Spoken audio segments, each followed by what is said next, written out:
हाँ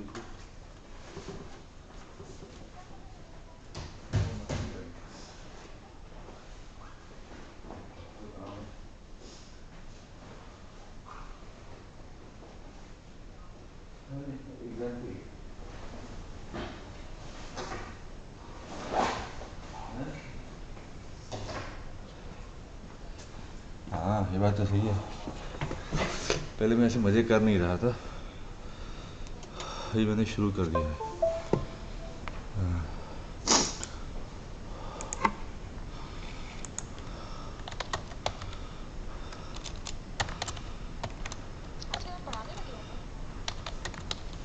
शुरू कर रहा हूँ। हाँ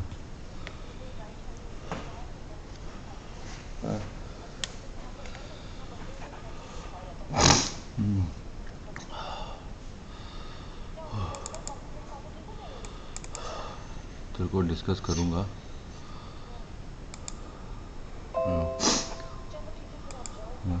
क्लास शुरू करता हूँ। अरे नहीं यार, 11 से 12 है, तू 12 बजे आ जा, 1 बजे आ जा, आ जा।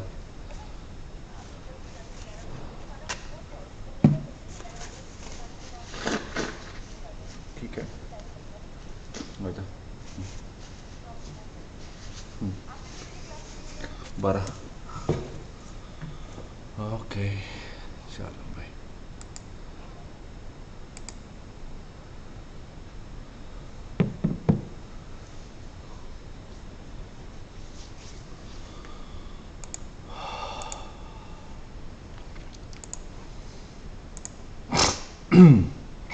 Good morning Shivam and good morning everybody. Good morning Bhumit, Animesh, Yal, lots of you. I'm been trying to remember your names, but it will be very difficult without seeing your faces later on. Okay, so Ritik, good morning. So carrying on from where we oh, lots of names. No, stop. Difficult. Gautam, Kratik, everybody, good morning.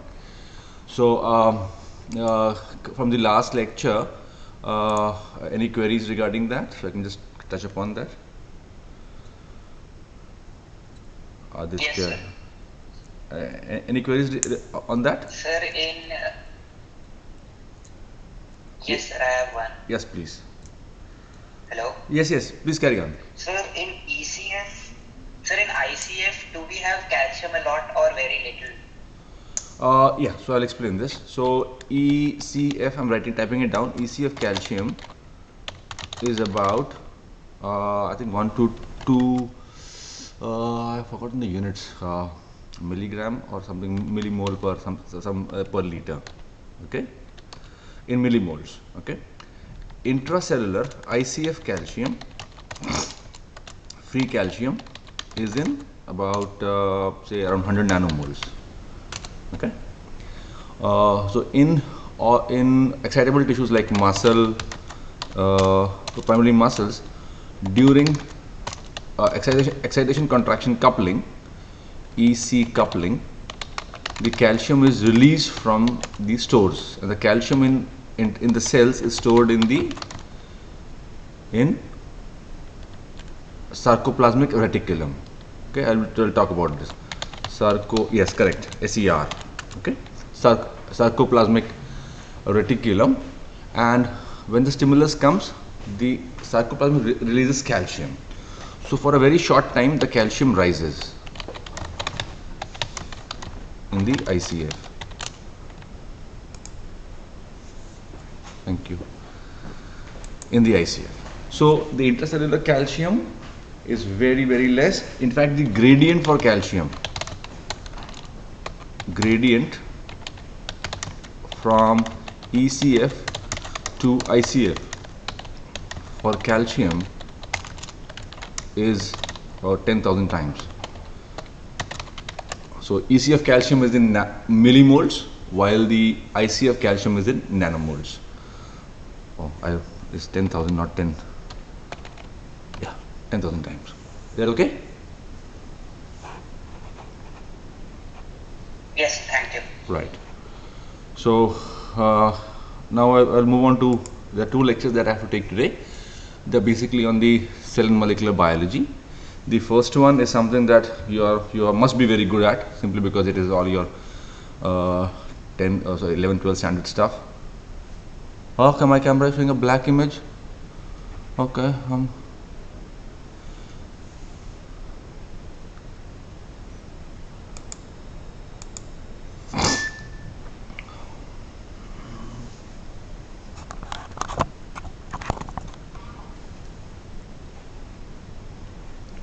let me check why is the image not coming. Okay, can't do much about it. The device has not been added into the sources. It's just display capture and MX or MC or aux audio. So we need to add another video capture device, that is the camera. Okay, how do I add that now? You'll have to elaborate on that. This is something I'm not very good at right now. Okay, connect audio. It says stop sharing my webcam, and if I say share my webcam, oh, it's still black. How do I handle this?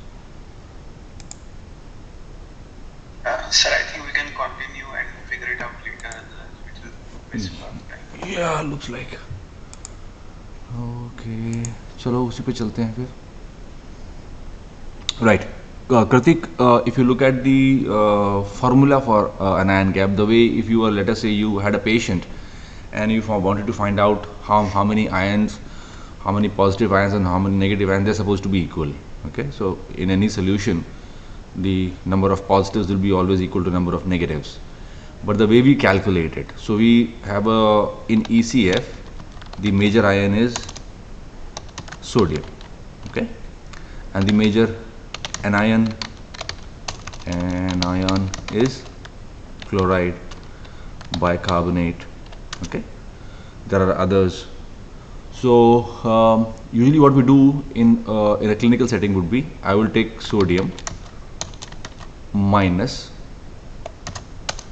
the chloride in brackets plus bicarbonate, okay, and it is assumed that the other which is left over, say from about 8 to 16 millimoles, is contributed by other anions. So this is what we call as the anion gap. So actually you cannot have an anion gap in any solution. If anionic protein increases, yes, not necessarily sodium, it can be potassium as well, or even hydrogen, because we are not generally using in our calculations, because you have 4 5 millimolar potassium in the ECF. Okay, so which ion increases or which anion increases, if we do not have any negative feedback mechanisms to balance the positives with negatives, it is a pure what to say, diffusion properties and osmotic properties. So but that's correct that. Sir, but if, yes please. so but if negative anions increase and sodium, chloride and bicarbonate are same, then anionic gap would remain the same? No, if you are assuming that the increase in anions is always associated with the increase in sodium, which is not true. Okay, it can be sometimes, or maybe little bit. Correct. The contribution is by sodium. Absolutely, because I could have increase in calcium, I could have increase in potassium or hydrogen also. So it is not necessary that sodium will increase automatically, right? Okay, sir. Right. So yeah. So therefore it's more of the way we calculate rather than the ECF. In any solution you will have always equivalent positives and negatives, but the issue is which one. And for calculation purposes, we measure sodium, we measure bicarbonate, we measure chloride, do the addition subtraction, and we expect that 8 to 16 is contributed by the anions which we have not measured. Okay, that's why that gap exists.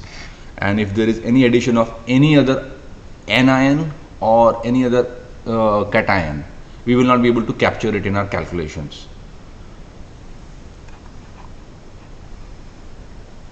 Okay.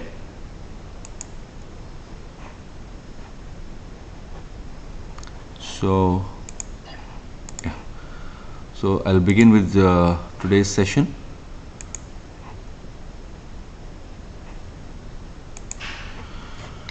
Right. So this lecture, as I mentioned, that it is more of a revision for you from your 12th standard biology of various components of cell. What do they do? Of course, I will be giving you a little more information that is perhaps taught to you in your 12th standard, and more so which is given in your textbooks. From the exam point of view, we generally don't ask questions on these topics. They are considered to be, I would say, very basic from medical perspective, and not much of value you get in medical practice from this information. However, from understanding point of view, I will elaborate on certain new information. So this cell theory, everybody knows.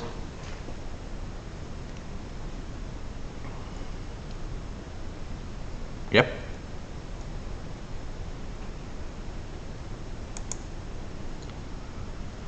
So now, what is a cell? This is a definition taken by Paul Weiss. So a cell is a system. I've colored something hierarchically ordered system of mutually interdependent species of molecular groupings, and supramolecular entities, and that life through cell depends upon their ordered interaction. So as such, a single cell itself is a complete universe in itself, which can have independent life. And certain values I have given you, that it estimated that how many number of cells that we have in a human body, and different distinct type of cells. So about 250 distinct types of cell, forming various cell tissues and organ systems.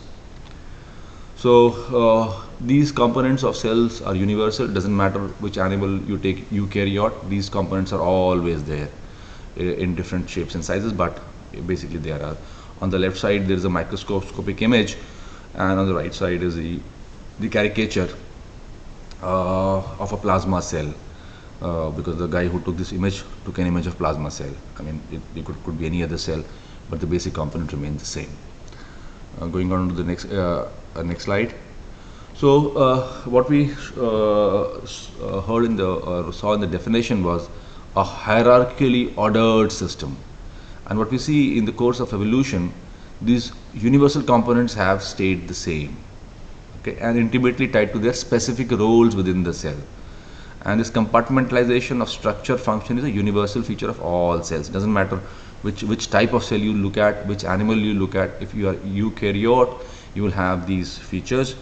And I was trying to understand what kind of benefit it can give. Now, when I say these benefits, these are the term what we call as teleology. Okay, I'm giving you a term which many of you may be aware. This term is called as teleology. So teleology tries to give a philosophical answer to the questions of whys. Sometimes we tend to ask, why is compartmentalization important? Even though physiology as such does not need to answer the question of why. We can explain how things happen. Why can only be philosophized or surmised. We can just give a perhaps a logical explanation for it, but that is not the domain of biological sciences, if for that matter even any science. The question, whether it's physics or whether it is chemistry, to answer why neutron is there, why proton is like that, why do we have quarks, don't know.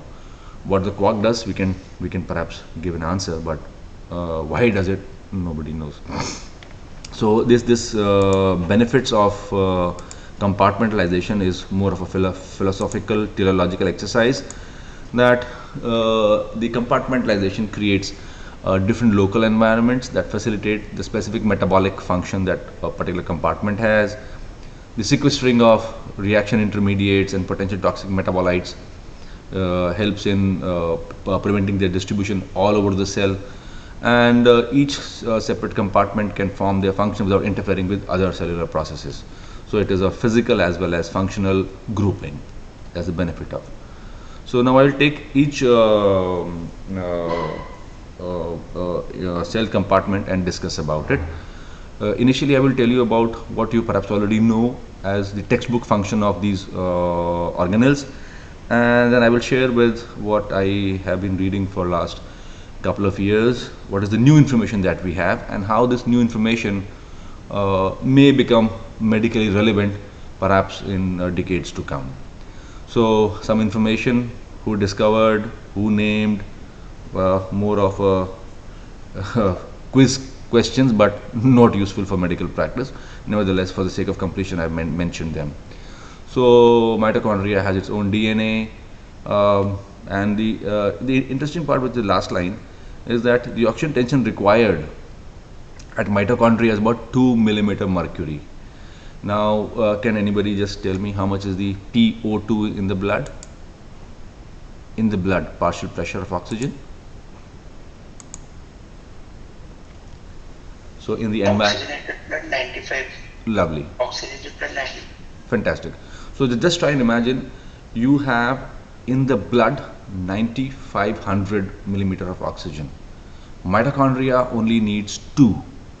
So look at the kind of I would say the safety factor that is present. As a result, even when your PO2 becomes 60, even when it becomes 60, body has no issues because that is still sufficient for transfers. All right, it is still sufficient for transfer of oxygen to the mitochondria because you have a large gradient available from 100 to 2. And in our body, a cell, any cell, is no more than 6 cell widths away from the capillary. So the capillary network is so beautiful, so large that it almost reaches each and every cell. It is like having a road to your house, and your house is no more than 6 houses away from the road. So that's the kind of safety features which are present in multicellular organisms, and obviously makes sense that if you don't have oxygen, you die. The cell dies. So same. I mean, I have used the word oxygen tension. You could use partial pressure. It's just more of a English terminology rather than any specific difference. So you could call it as partial pressure of oxygen. It's more of a language issue rather than any specific valuation to it. The endosymbiosis between mitochondria and cell, it is postulated that mitochondria was a separate organism, and the cell was a separate organism, and they came together to serve each other's purpose. And this is a theory, hypothesis, don't know whether it's right or wrong, but this is the one hypothesis, that as the environment changed, the decreasing carbon dioxide and hydrogen favored the fusion. The protobacteria produced hydrogen carbon dioxide waste products, which was needed by archaea that could provide organic molecules for protobacteria, and so on and so forth. You can read about this more and more for your, doesn't help in medical practice though. So traditionally, the functions of mitochondria, all of you know this, we call it as a powerhouse of the cell where ATP is produced. So the respiratory system provides the oxygen, the gastrointestinal system provides the nutrients, and the mitochondria gets the two together and produces the ATP for the cell. Now this is a list of functions which again I said that I might not be asking in the examination, but something which I feel that as a student of AIIMS you should be aware of. How it will help you in medical practice, I really don't know in next 10 years whether it's going to help, but nevertheless good to know. So immunity, I mean per se you don't look at these functions as functions of mitochondria, but what we have data to suggest that the mitochondria is required for innate and adaptive immunity because it produces reactive oxygen species which can kill the microorganism which if it enters the cell. So this is basically immunity for the cell itself. It's not immunity of the body, for which you have other cell types. WBCs are there to take care of their job. But what happens if the cell itself gets hit? So can the cell itself fight back? So it is mitochondria playing role in that particular thing. And the genetic machinery, so various products of Krebs cycle, they can signal to the cell other machinery to produce these can lead to genetic induction. I'll give a little details next time. Mitochondria has been shown to be pretty critical for aging of a cell. I'm not talking of aging of a human body, it is aging of a cell. Okay, and that the endoplasmic reticulum and mitochondria have a very nice interaction with them, and the term has been sort of made for it called AIIMS or ER mitochondria encounter structure complex. I mean, humans have a habit of giving new names to new complexes. So, and it is thought to be helping for regulation of calcium in mitochondria and production of membrane phospholipids. Now, the amount of calcium in the mitochondria acts as a signal for mitochondria to increase or decrease the ATP production. So that's one of its role. Then mitochondria, of course, is important for synthesis of heme and various sulfur clusters. When you read biochemistry, you'll get to know these various biochemical pathways in which mitochondria takes part.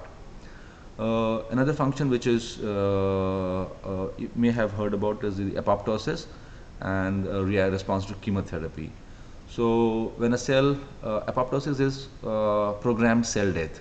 So it happens in during the growth when certain cells automatically die. It's like a programmed cell death, and whenever it's a safety machinery actually. If a cell has genetic trouble, there is a surveillance mechanism within the cell itself, and if it feels that there is too much of genetic damage leading to possible production of cancerous cells, machinery is initiated by the mitochondria and will lead to apoptosis. That cell will die. Okay, let me also the stem cell differentiation. This is an interesting concept, that the mitochondria shifts the metabolism from glycolysis to oxidative production, which is integral to stem cell differentiation. And this we see in many diseases. When a tissue is when the tissue or cells are under stress, they shift from an oxidative metabolism to a glycolytic metabolism. And it is felt that this shift from the glycolytic or oxidative is important for cell differentiation, and under stresses it reverts back to its the primitive mechanism of ATP production, which is glycolysis.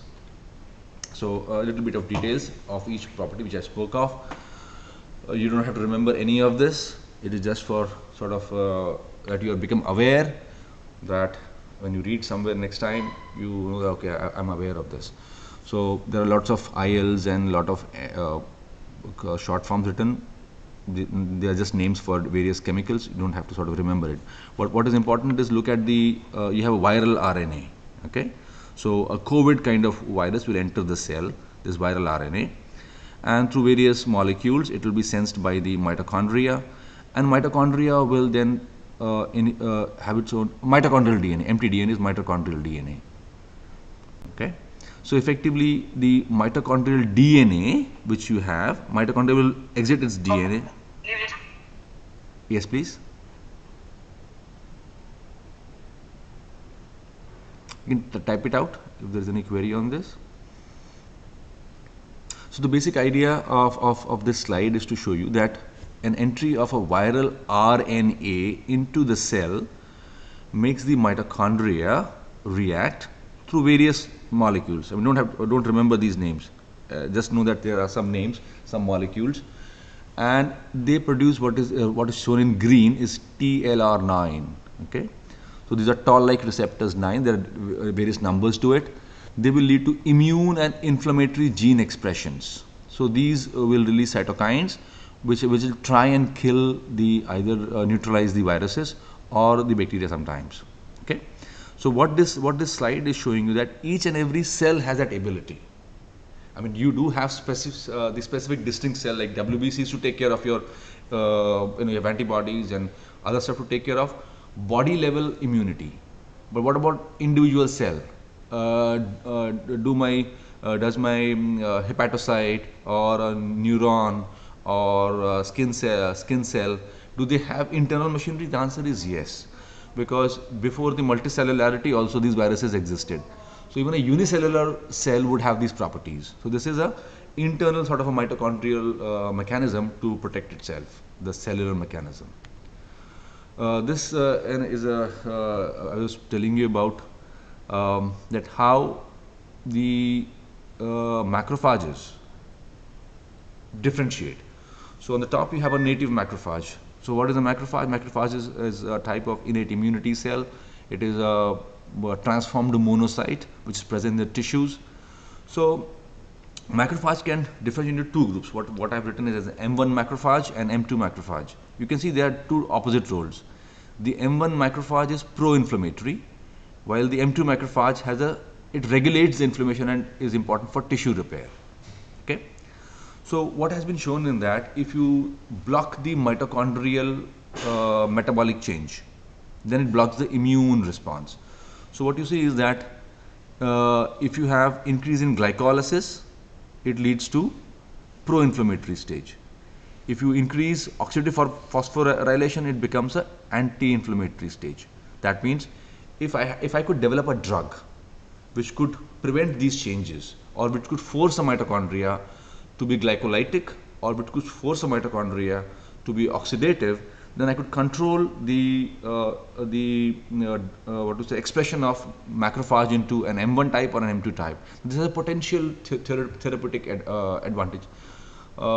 Just imagine that in COVID, we speak of very high inflammatory response, and what we call cytokine storm, the term is utilized. And if I had a drug which could actually prevent the macrophage from shifting to the glycolytic type, and I kept it at the oxidative type, then I could decrease the cytokine storm and perhaps help the patient of COVID. So this is the future. People will definitely sooner or later develop certain agents to take care of this. But as an information, I hope that you are getting the concept right, that a native macrophage can become M1 or M2, and apparently this shift is heavily regulated by the metabolic shift in the mitochondria of the macrophage. That's very interesting. We never thought of this before the data came out. It was thought that it is primarily a program in the nuclear DNA which made these things depending upon signals. But what you realize is that mitochondria is central to this differentiation. Am I okay with this concept? Yeah. Again, these are something that I always see. I'm giving the information which is beyond perhaps your MBBS knowledge, required for your medical practice, or even maybe post graduation. You might not need this.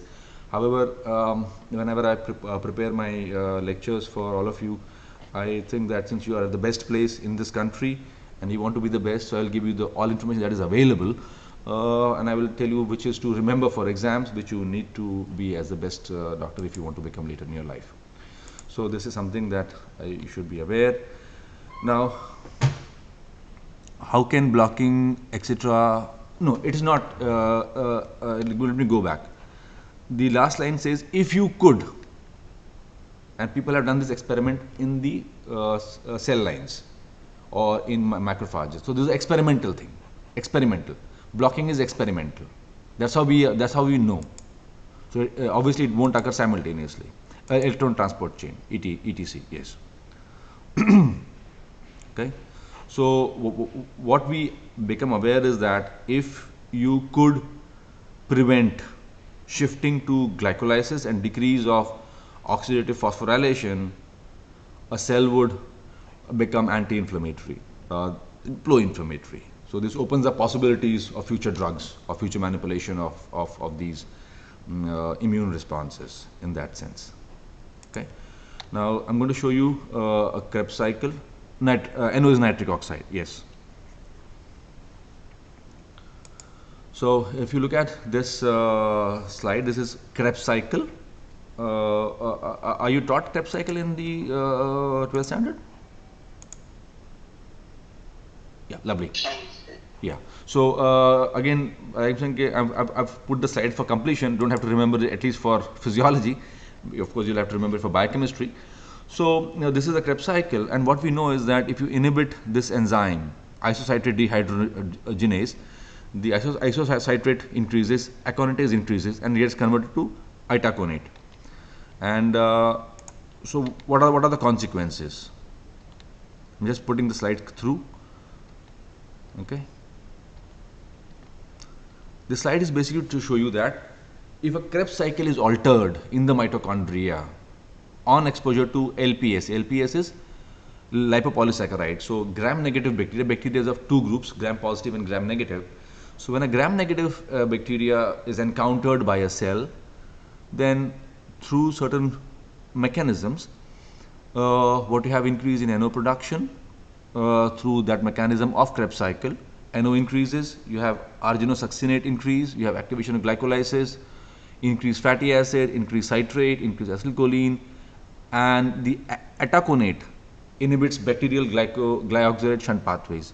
So effectively, this slide just shows you that alteration of Krebs cycle helps in fighting the bacteria.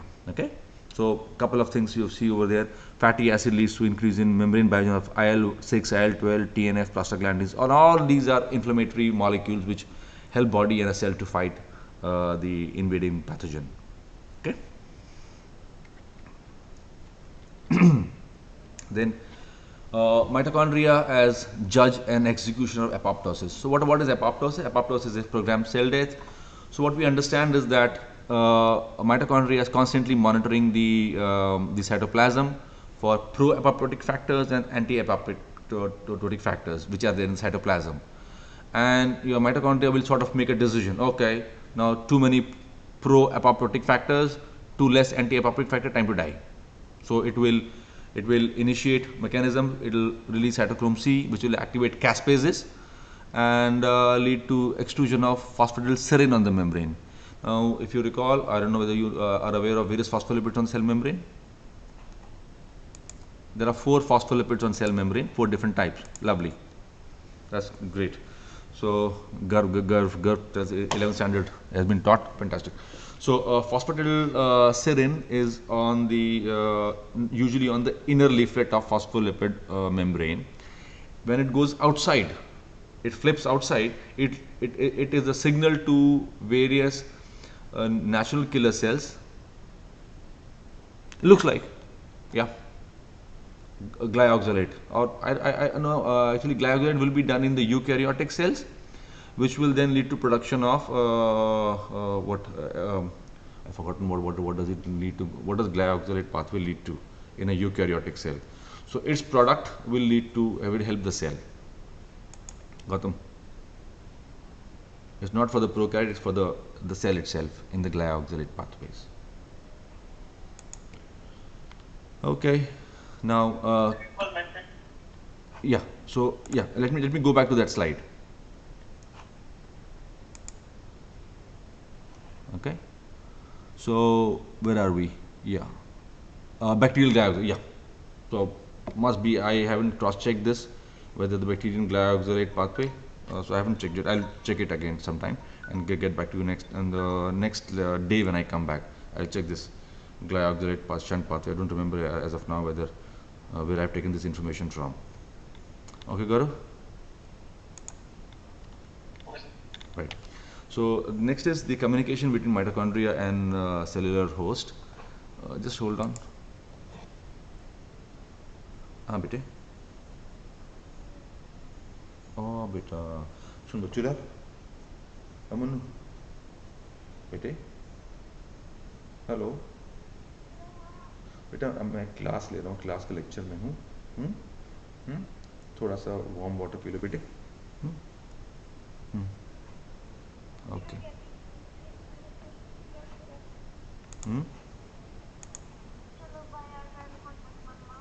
हाँ बेटा sorry हैं.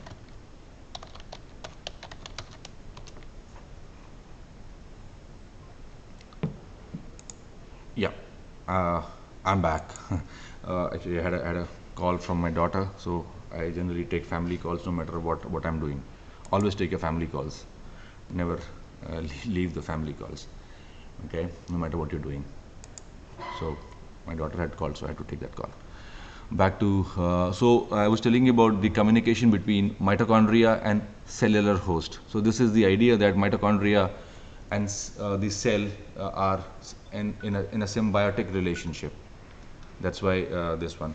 So the host accesses the mitochondrial functions and a further decision can be made. So you have mitochondria giving acetate and H2O2 and leading to signaling in the eukaryote, and similarly in the present day eukaryote. These are postulations.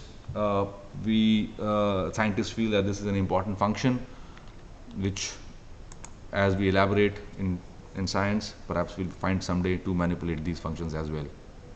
So am I okay with the newer functions of mitochondria? Just to recap, I'll go back. Let me just go back. Yeah. So this is the slide that you may just, even if you keep this in mind, that will be good enough for me. That mitochondria plays a role in immunity, induction of genetic machinery of the cell. It seems to be important for aging functions. It interacts with endoplasmic reticulum for regulation of calcium and production of membrane phospholipids, synthesis of heme, apoptosis, and response to chemotherapy. So the researchers and scientists are looking at these aspects, whether they can manipulate this to control functions of individual cell and perhaps for our betterment. Coming to lysozyme, some information who discovered and when they discovered it and who called it what. So it features that it is a cholesterol poor single lipid bilayer bound structure lined by thick glycocalyx, and contains 60 different hydrolytic enzymes. So as I will show you other organelles which have enzymes, but they are not hydrolytic. So you have this list of hydrolytic enzymes: sulfatases, glycosidases, peptidases, phosphatases, lipases, nucleases, blah blah, large number, and the pH is acidic in that lysosomal compartment. Okay. Now classical function, we call it as a recycling or garbage disposal system of the cell. So whatever the waste products, so called, are picked up by the cells, they are phagocytosed, or when the cell itself can eat up its own organelles, own pathways, break it down and make the products available for recycling. So macromolecules are broken down in lysosome. This is what we call as the classical function of the lysosome. So you have plasma membrane, a bacteria may be engulfed. Of course, these functions are largely done by macrophages and neutrophil, but each cell is capable of doing this, but they don't do this as a primary function. This primary function has been relegated to immune cells. So this is the mechanism, and you can see the autophagy point number 3 on the at the bottom of the picture, where the endoplasmic reticulum can be engulfs the mitochondria, and then it can also be mitochondria can also be broken down in the lysosomes. So lysosomes are basically whatever the cell does not need, break it down, use the raw material again, recycle them. So both recycling and garbage disposal system of the cell. Again, certain newly discovered functions. The upper one, the central role in cellular metabolism. This is very interesting because we did not think that lysosome would control cellular metabolism. Then the other functions down the line. So let me take the first one. Okay. Let me first read the whole thing. Central role in central metabolism, killing of intracellular pathogens. So lysosomes of CD8, CD8 is a type of WBC, and natural killer cells, NK cells, are apparently important for tumor surveillance. Okay. So if NK cells are just running around your body, they find some cell which is tumorous, it eats it up. Then antigen presentation. So these are very cell specific functions. Please note, these are very cell specific functions. They might not be in all the cells, but these are in certain cells they are highly functional. So antigen presenting cells. So you have the lysosome. When a bacteria, so let me go back to this previous slide. So when a bacteria has been engulfed, okay, from the phagosome it goes to lysosome. Lysosome breaks the bacteria into parts, okay, and then it'll attach these small antigens which are broken down proteins of the bacteria and give it to what we call as the MHC2, major histocompatibility complex type 2, and give it to the CD4 cells. CD4 cells are WBCs. So that's how WBCs are able to know, okay, this is an antigen, now we must fight against it. So for WBC to generate adaptive immunity against a bacteria, it has to be presented, the antigen has to be presented with the MHC type 2, and the function of lysosome is to break down that bacteria into smaller components, which can then be given to the CD4 cells to launch an attack. So it is like machinery to tell the immune system as to what to attack. And you may also realize that when we are looking at the COVID vaccines, so the vaccines are made against a specific protein on the COVID, and that is being attacked. So then others are cell adhesion and migration. So apparently the lysosome restructure the focal adhesion system of cells. This I'll talk in the next lecture. What are the how cells stick to each other. They just don't sit along with each other, but they are held together by junctions in between them. And lysosomes apparently have the role in that. Lysosomes per se have what are called as TLRs. TLRs are toll-like receptors, and these play a role in innate immunity. Then they have gene regulatory effects, deactivation of membrane signals, and lastly lysosomal exocytosis, which is very much prevalent in osteoclasts and hematopoietic stem cells. Okay, a long list. For your information only, you may not remember them, just register them in your head that okay, next after 10 years if you hear something about that lysosome does this job, you say, oh, I was told about this, I heard about it sometime earlier. So I'll elaborate on this interesting function, role of lysosome as metabolic switch in cellular metabolism. So cell, the decision to multiply, become large, depends upon the nutritional state. So a cell, if it has large availability of amino acids are available intracellularly, and there is a growth stimulus from the environment. So a child has to grow, the growth hormone is being released, and nutritionally well-fed child. Okay, then you must grow. However, imagine that there was no growth signal, and even if there was a growth signal, but you did not have amino acids. So you have these stunted growth in children. So how does a cell decide that now I cannot grow, or it's just a passive effect because you don't have nutrition, therefore you don't grow, or it is an active mechanism that since you do not have nutrition, even though you may be having a growth signal, you can't grow. Apparently lysosome plays that important role. So what happens is the nutritional rich state is sensed by the lysosome. So through a protein called as mTORC1. Again, lots of names, lots of numbers. Remember the concept, not the names. So there is a molecule which will sense this availability of nutrition, amino acid inside the cell, and it will move towards the lysosome and it will get localized to the lysosome.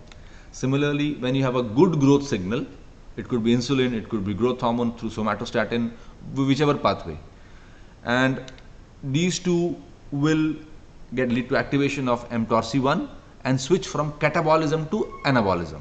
Okay, very interesting that the switching of metabolism to whether to grow or to catabolize, it depends upon obviously the signals have good amino acid, growth signal, anabolic. Either of them is not available. You have rich amino acids but you don't have growth signal, or you have growth signal but you don't have amino acids. In that case, you can't get to the anabolism.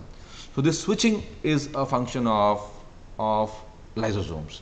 This is something that we did not know maybe about a decade earlier. This is information of last 10 years, where this information is pretty useful. I sometimes feel why this is not part of your regular MBBS teaching.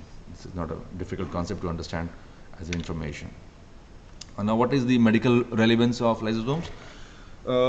You will find, as you will read biochemistry and later in medicine, that a lot of disorders, what are called as lysosomal storage disorders, are seen, and in this the enzymes which are present in the lysosomes, hydrolases, so they are absent. So it could be a particular, for example, in Tay-Sachs disease, there is a ganglioside deficiency. So glycolipid accumulates in neuron. It should have been removed, but it is not removed. So it accumulates there, leading to a disorder, what is called as Tay-Sachs disease. So you could have different types of hydrolysis, and each one may be affected because of a hereditary or a genetic disorder. It could be passed from generation to generation, or it could be a new one present in the next generation. So lysosomal storage disorders. Can anybody elaborate, give me a little of ideation onto why we don't have mitochondrial disorders? Mitochondrial disorders are very rare.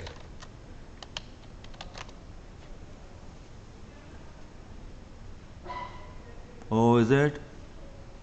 Okay. J. Simon is telling me that the this is not working well. Now can't do much about it.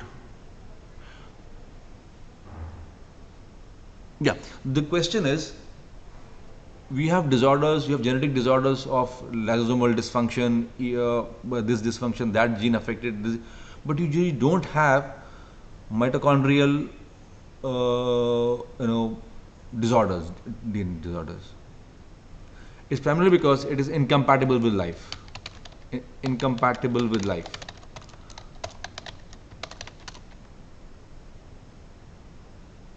So if an embryo had a mitochondrial DNA disorder, it will die.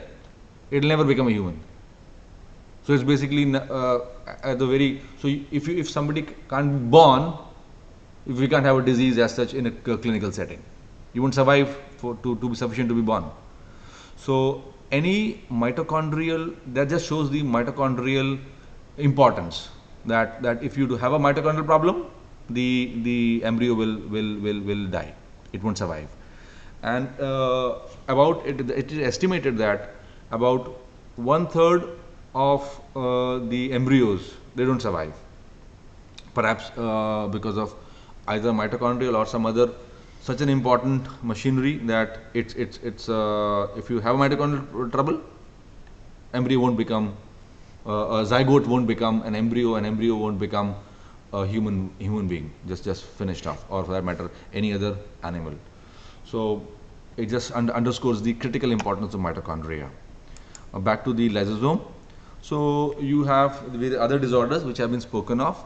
I have mentioned a query cause-effect relationship. So as of now, we are not sure whether what we see an lysosomal dysfunction in all these disorders like Alzheimer's, Parkinson's, Huntington's, or an ALS.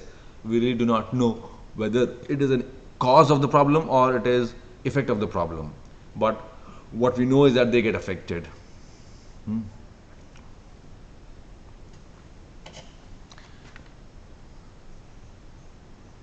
Okay. So मिलास का full form तो मैं भी भूल गया. MEALAS. I also forgotten the full form of MELAS. It's a syndrome. Yeah, already. Okay. Right.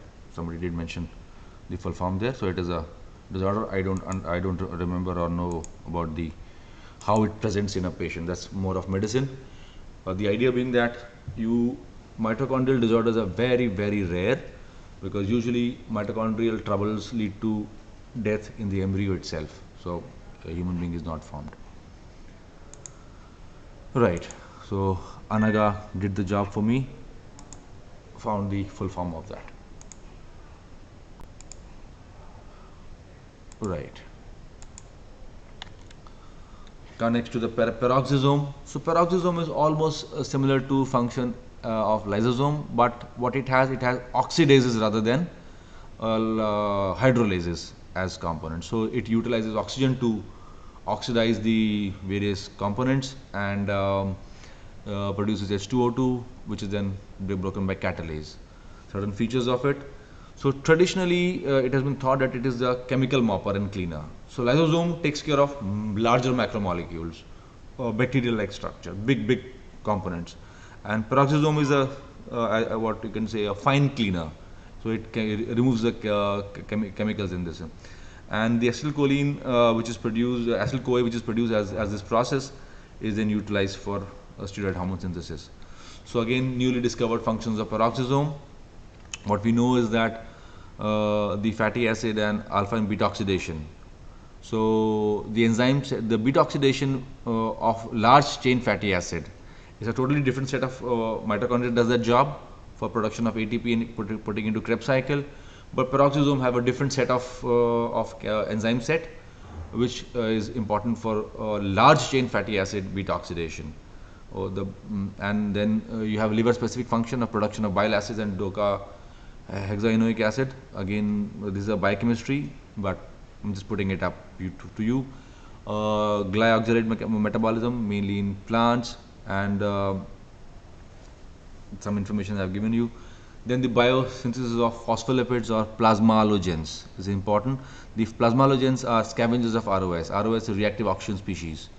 So kindly note this, that 30% of your adult brain and about 70% of myelin sheath are plasmalogens, indicating the critical importance that for your brain to keep functioning properly, the neurons to keep functioning properly, the reactive oxygen species which are being produced are taken care of, because neuron is a very, very active cell.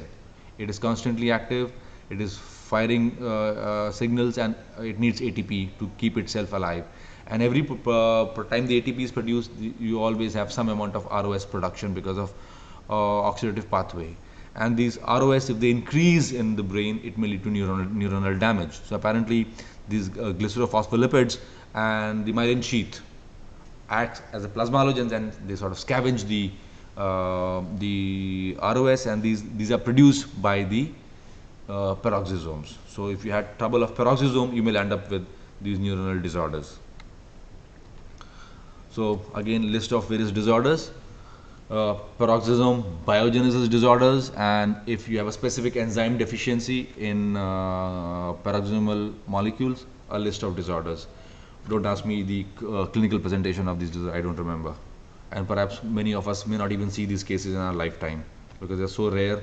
We have to be working at AIIMS to get these patients sometime to refer to you.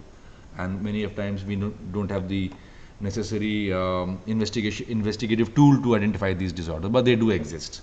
But they are rare genetic disorders. Okay. Endoplasmic reticulum, again some information who discovered and when. Features, we know what the features are. So it's a meshwork of bilayer. So it has local specialization, and interestingly it connects the plasma membrane with all the nuclei. Caricature diagram is shown on the right side. So on the basis of location, it is broken down into two types: the nuclear endoplasmic reticulum and peripheral endoplasmic reticulum. Obviously, as the name suggests, the one which is nuclear is around the nucleus, one which is peripheral is around the cell membrane, near the cell membrane. And you can see the also we speak of two types of rough endoplasmic reticulum and smooth endoplasmic reticulum, depending upon whether the ribosomes are attached to it or not. So again, an high resolution image just to show you how sometimes they are as tubules, okay, as tubules, and sometimes they are as sheets, and you have a three-way junction. So these are interesting information, that the endoplasmic reticulum is not always in form of tubules, but it can also make large sheets around it. What kind of relevance does it have for medical practice? Not much as of now, but in decades time we will get to know about this. So under electron microscope we talk of when we spoke of positional sense of classification, nuclear versus peripheral. Under so you have smooth RER, SER and ARIA, smooth endoplasmic reticulum and rough endoplasmic reticulum.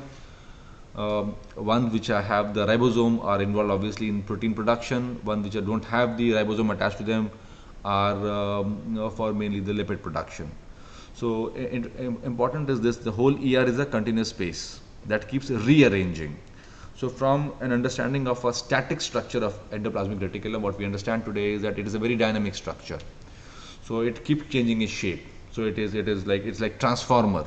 It keeps transforming itself as per the need, and you get these domain structure is controlled by cell skeletal system, integral protein, and fusion machinery.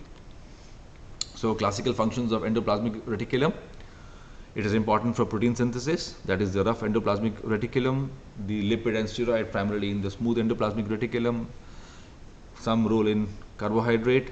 And point number 4, somebody had asked about calcium. So the calcium is present in the endoplasmic reticulum lumen, and whenever needed it is released from the from that into the cytoplasm for contraction coupling, or even for a release of what you call vesicles at the synaptic terminals. And in liver it helps in detoxification of hydrophobic substances. Okay. Now ER makes contact with all other organelles. So you have ER membrane contact, ER nucleus contact, ER peroxisome contact, ER mitochondrial contact, ER Golgi contact, ER microtubule contact. So effectively you can imagine an endoplasmic reticulum as sort of an integrator of all these separate organelles, and it puts it in a very, very interesting position of being able to manipulate them. So, and couple of functions I've mentioned on the slide, that the endoplasmic reticulum mitochondrial function for calcium signaling, for lipid biosynthesis, marking of where where the mitochondria will divide. So we know that mitochondria can divide inside the cell. Where the division will occur, apparently endoplasmic reticulum does that job. Trafficking of Golgi between ER, all that components are thought to be functions of endoplasmic reticulum. Medical relevance. It is thought that whenever a cell undergoes stress, the endoplasmic reticulum begins to behave differently, and what the term utilizes, endoplasmic reticulum stress. So it leads to accumulation of misfolded or unfolded proteins, and leading to stress and generation of a response, what's called as unfolded protein response. How it will, what we know is that when you have high unfolded ER stress response, it leads to cell death. So maybe in neurodegenerative disorders this may play a role. Again, as of now we don't know how it will manifest in a decade or two, but it's the information that you may become relevant by the time you are old. Golgi apparatus, again some information about who discovered and when, and what does it do. So it is what we call as the assembly line or a delivery center.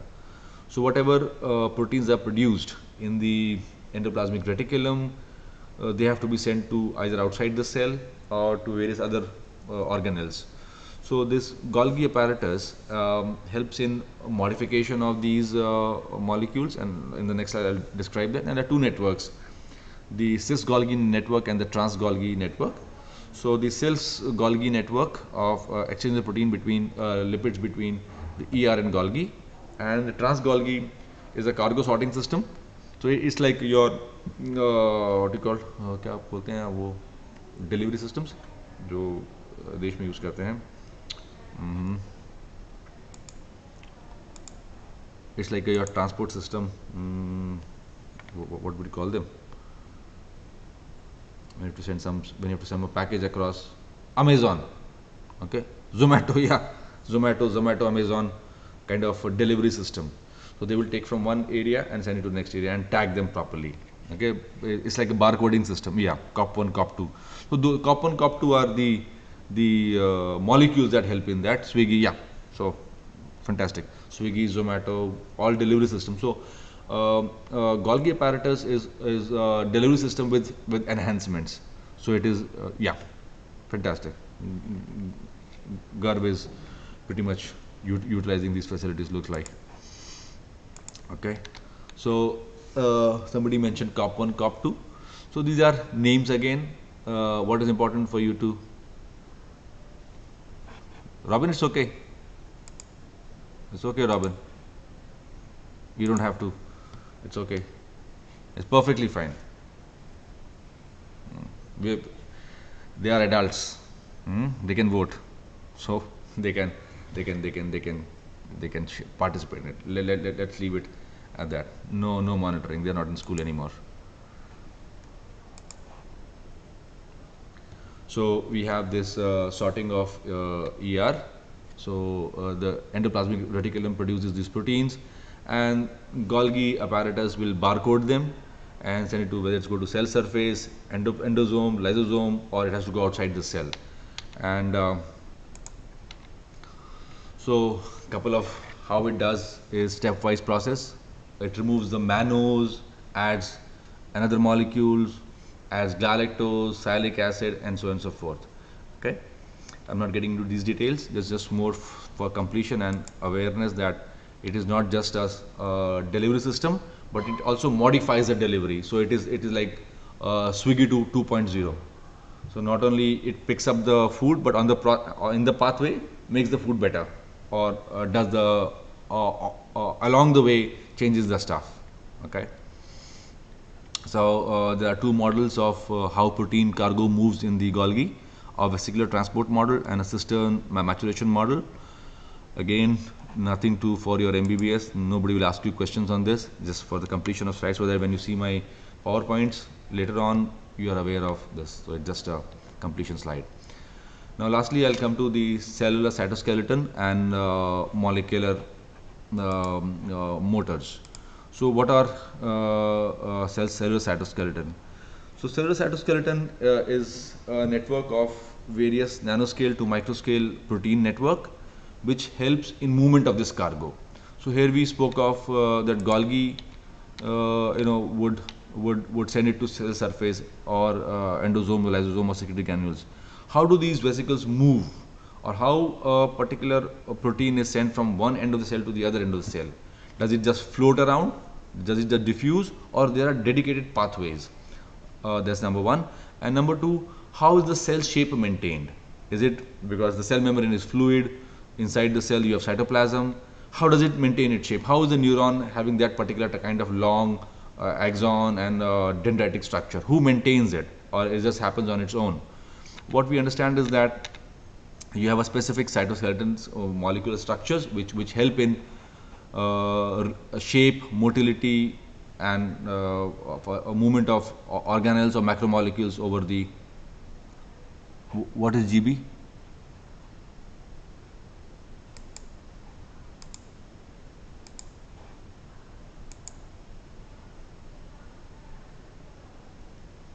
Why are some arrows pointing towards GB? Which is, so it is not one way. It is also, it's not one way. What we know is that the molecules can also go back to the ER. So that's why, and also to the Golgi. It's a two-way process. Majorly one way, but it also has back processes. That's why the arrows are, it's not one way, it's both ways. Signaling occurs both ways. Okay. So cellular cytoskeleton. So what is the cellular cytoskeleton?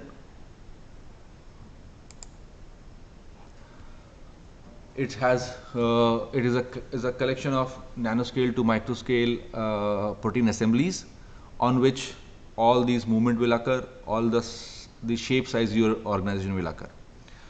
So it's a polymer. Key feature, it's a polymer. Okay, interesting. So it is not produced as a single protein network. It's made up of. I'll just show you in the next slide that how cytoskeleton is formed. So we generally speak of three types of cytoskeleton network, and you may have heard these terminologies earlier in your schools. Actin filaments. Yes, Alicia. So coming to the cellular cytoskeleton, we speak of actin filaments, microtubules, and intermediate filaments. And this is please be a little careful, pay attention to the diagram. You see where these colors are marked. You see actin network is majorly below the membrane. Okay, that pinkish hue, that's majorly displayed there. The microtubules are from the nuclear zone to everywhere else, the long range network. So these are like your highways. And the intermediate filaments are generally around the nucleus. Okay, so these three cytoskeletons components have a spatial distribution. Okay, and it somehow also manifests as their function. So if you wanted a change in cell shape, perhaps you would modify the actin network. If you wanted to send something from nucleus to the periphery, you perhaps use the microtubular network. And if you want to do something near the nucleus, you will perhaps use the intermediate filament. This is the way it is understood. So let us look at their functions in more detail. So you have large number of binding protein which can bind to the actin. So it is generally we speak of actin in terms of myosin only for contraction in the skeletal muscle. But actin has a much larger role. I mean, it of course interacts with myosin, but it is also required in non-muscular cells. All cells have actin, and there it plays a important role in changing the cell shape and size, and even in mobility of a cell. A WBC can move around. How does it move around? It doesn't have myosin, but it has a way of moving around. How does it do it? So a little more details. So actin filament. So it is important in shape of the cell migration. It is present towards the periphery. It is polar. I'm using the word polar. Please note word polar. So on the right side top you have actin, a negative end and a positive end. So this is a polymer form of F-actin molecules. So at one end it is breaking up, and on the other it is getting formed. So as a result, actin may not move itself, but as it is getting formed at one end, it will begin to as if it is moving. So actin doesn't move, but because of its dissociation association, it will shift from one location to another location just by growing. Then you have microtubules, tubular structures made up of tubulin molecules, and they are mainly concerned with intracellular transport of molecules, mitosis, organelle position, where to keep an organelle, where should the mitochondria be, where should the lysosome be, and these functions are apparently through the microtubules. These are also polar, okay, also polar. So you have a negative end and you have a positive end, so growing end and a shrinking end. So mostly rigid, and they support motors. So actin filament supports motors, the microtubule supports motor, and I'll tell you motor in next slide. And you have intermediate filaments, which is, now see the difference in intermediate filament structure and the structure of microtubules. So intermediate filaments are a tetramer, but they are non-polar, okay. So they are stacking, they don't grow as such, they can grow on both sides. So there is no polarity in intermediate filament. You can't say this is the growing end or this is the breaking end. They grow on both the sides. And there are 5 different motors which they 5 different monomers which they have. Keratin, so your hair which you have is basically an intermediate filament, keratin. Then you have vimentin, desmin, internexin, and so these are lamins. So these vimentin, desmin, lamin, these are part of the basal membrane of the tissues. The very important for structural thing for the cell, okay, of the tissues. They are secreted by the cell and laid down by fibroblasts. So they help you in maintaining the tissue shape. So 3 cytoskeletal components, I am repeating them. Actin, it is made up of a monomer. It is not a hollow tube. It is like a rod which is growing at one end and not growing at the other, diffusing other end. It's a polar thing. Microtubule is a tubular structure. It is made up of a layering of tubulin structure. It's a hollow in between. And the intermediate filaments are stacking of similar type of molecules, but it's non-polar, okay. Same protein can be no, actually what makes a protein majorly positive or negative? It is the composition of amino acids, okay. Yeah, it can be. So you have keratin like structure with more acidic amino acids, keratin like structure with more basic type. That's why they call them type 1 and type 2.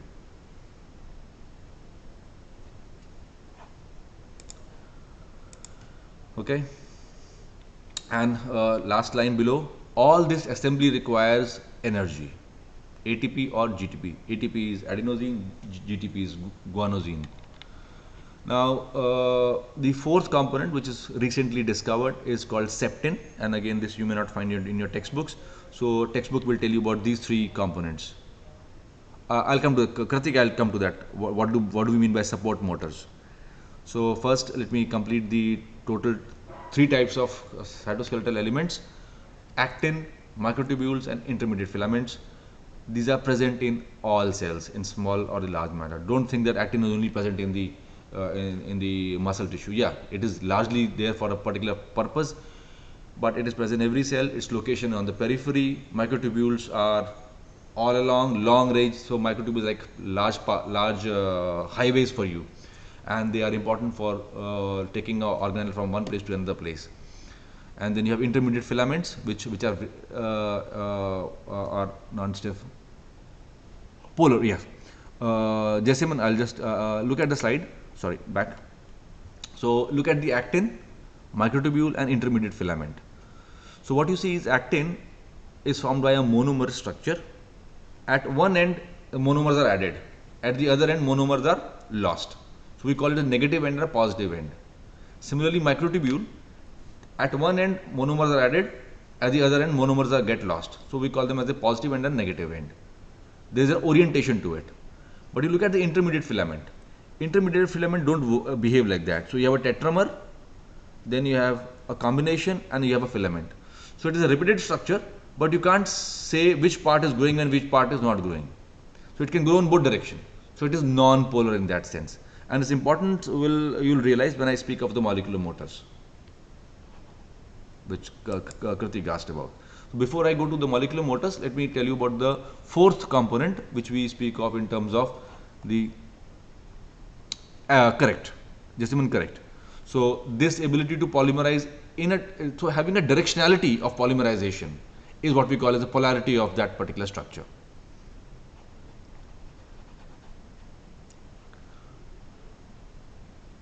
Right.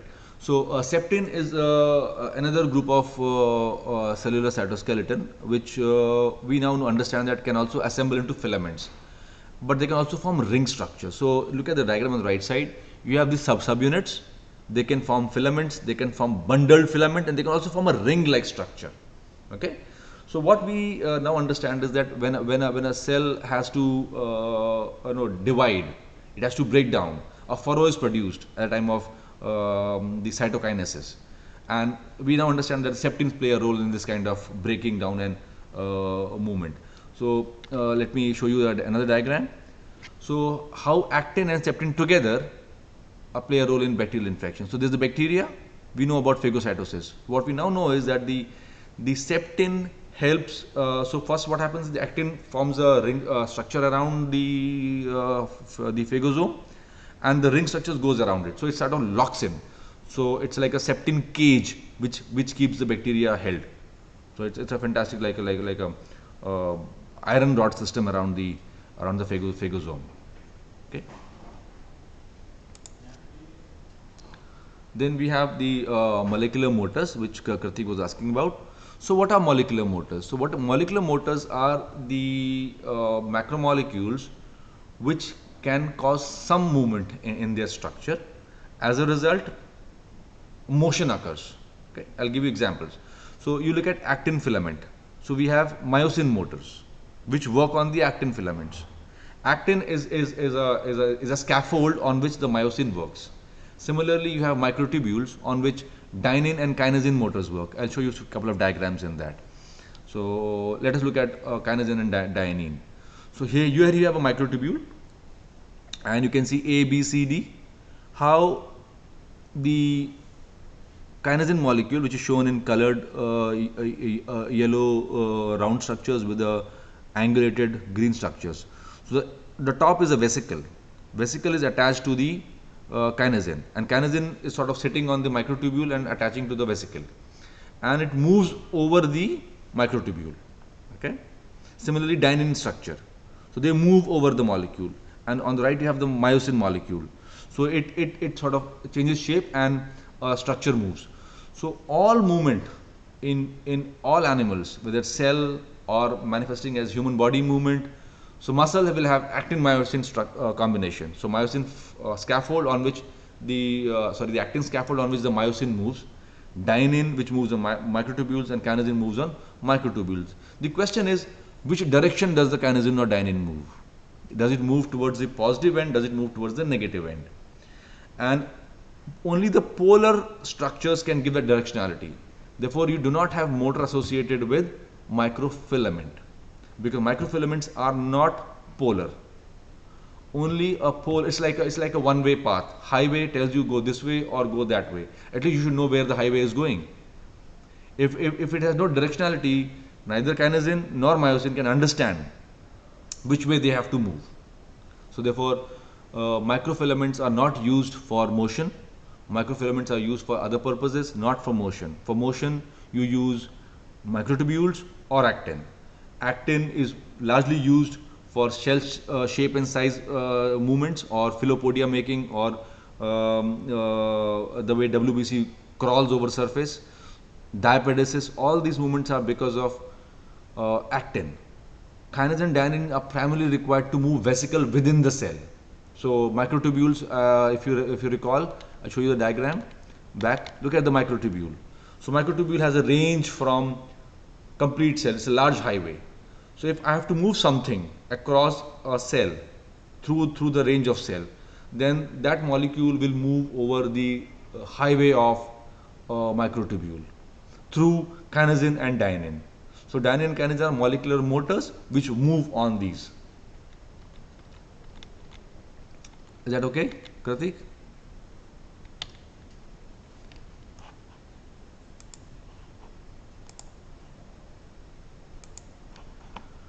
Okay, so this completes the first component which I have to discuss today. Now let me go to the next component. There is other information which I don't think you'll be needing right now. So let me close this slide and open the next one.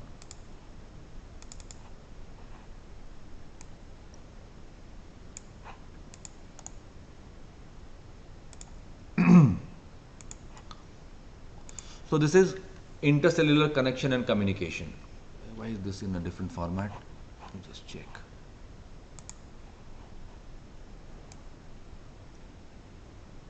All right, I think I'll have to use this one. So this is not in 16, aspect ratio is different. So intercellular connection and communication. This is on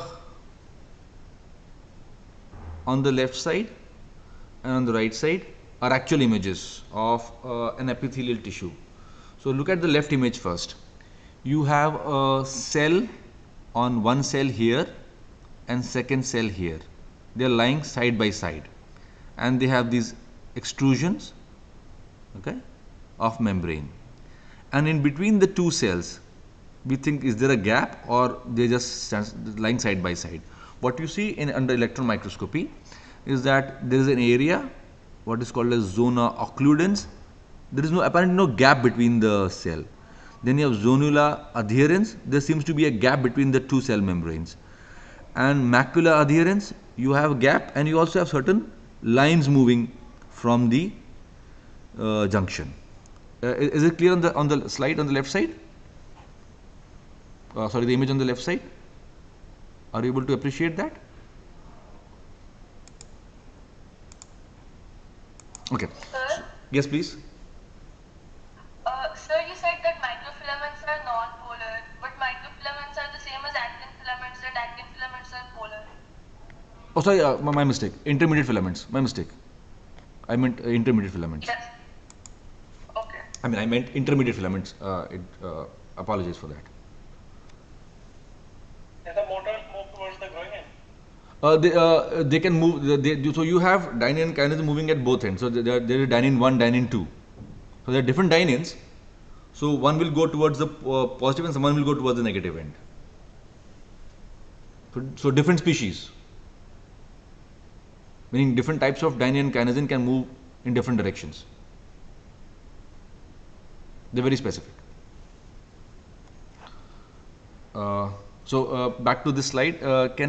Is everybody able to appreciate the image which is on the left side?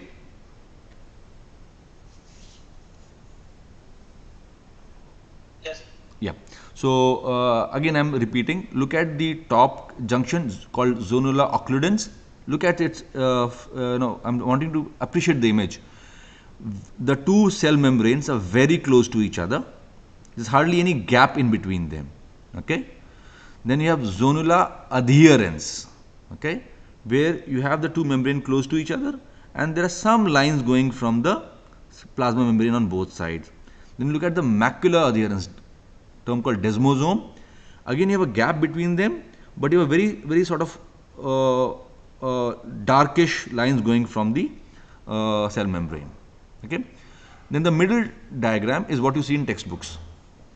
A caricature, hand-drawn diagram, wherein it shows the microvilli, which is on the left side. Here you can see microvilli, and then you have the what is called a tight junction. Okay, two membranes come very close to each other, no gap. So this tight junction is similar to what we call as the zonula occludens. Okay, then you have these adhering, where you have again two membranes, but there is a black line shown in the cartoon, and some proteins which are actin filaments. Okay, these are actin filaments, these on the right side, which are going from the membrane. Then you come to the lower one, macula adherens. Okay, so here again you have proteins which are actually in between the cells. See, in between the plasma membrane, there's something in between them, between the plasma membrane over here. And then you have the again submembranal structures called dense plaque. Okay, dense plaque over here. So this all three have different proteins attached to them. They are arranged differently, and therefore they subserve different function. Similarly, on the right side is again a repetition of the same. So you have tight junctions, no gap in between them, adherence junctions or zonula adherens, and you have desmosomes or macula adherens. And with this, I'll move to the concept of cellular connection and communication. So when a tissue has to be formed, cells just don't sit next to each other. They are held with each other, and these junctions help them to do certain functions. Let's move to the slide. So terminology difference. What is a connection versus communication? So connection implies proximity and a direct contact, and a communication is a functional dimension over and above connection. So you may be connected, but you may not communicate. Okay. So connection does not necessarily imply communication, and communication can occur without connection. So a hormone connects one cell to another cell. It's a chemical connection between the two cells. Okay. So communication can occur without a physical connection. It through a molecular mechanisms, something is released, goes to another place, or you could be connected to each other and not communicate. So the friendship goes through these cycles. You may communicate long distance, you may be connected, but you may not be communicating. So your behavioral response apparently mimics the cellular behaviors. So now, what is the biological value of connection and communication? Guesses, please.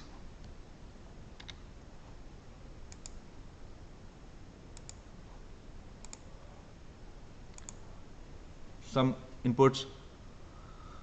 Biological value of connection. So coordination is one.